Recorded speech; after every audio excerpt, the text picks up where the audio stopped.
President Trump is gearing up for a major global summit in Canada this weekend. While there, he will meet with world leaders at the G7 summit. Much of the focus will likely be on U.S. trade policies and President Trump's America First economic strategy. His decision to impose tariffs on steel and aluminum have sparked trade war fears among top U.S. allies. There is also tension over the United States pulling out of this Iran deal. So for more on this, let's bring in CBSN contributor Alex Kliment.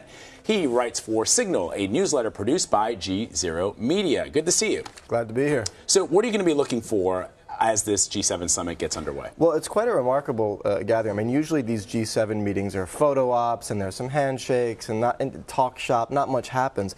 But this is quite a remarkable one. I mean, the tariffs that you mentioned, the Iran deal situation, of course, the upcoming summit in North Korea, those will all loom large over this. And what we're really seeing in the wake of Trump imposing these tariffs on the U.S. closest allies is not so much a G7 as a G6 versus one.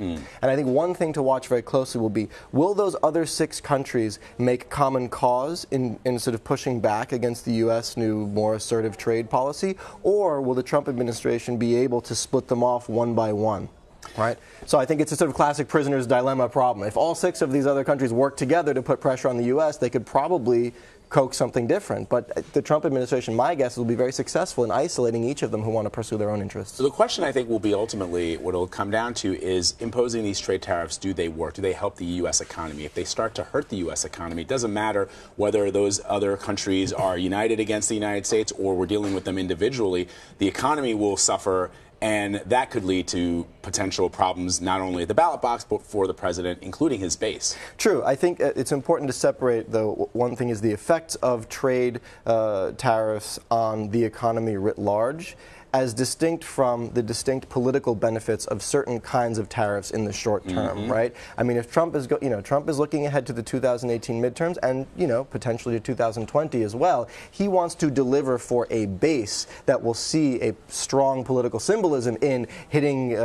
China, hitting other countries with steel tariffs, aluminum tariffs. This plays well with remember, the Trump campaign was very good at targeting small communities, right, and kind of small constituencies and making sure they all went out to vote. This is a very astute strategy politically, even if economically all the economists are saying this is total madness. All right, let's look at the big picture with regards to the summit and the upcoming summit with North Korean leader Kim Jong Un. Yes. First of all, there's a military shakeup in Pyongyang. What's going on? Well, it's interesting. Yeah, 3 top military officials were replaced over the weekend in Pyongyang. And look, I mean, North Korea is one of the most secretive and opaque and sort of enigmatic countries on earth. But one thing we can say is this, is when we think about democracies, leaders have constituencies of voters. In authoritarian dictatorships, the leaders also have problems of constituencies. They need to manage other elites around them, right? And in a highly militarized society like North Korea, the thing that Kim Jong Un always needs to be sure of is that the generals and top military officials around him are not about to put a knife in his back.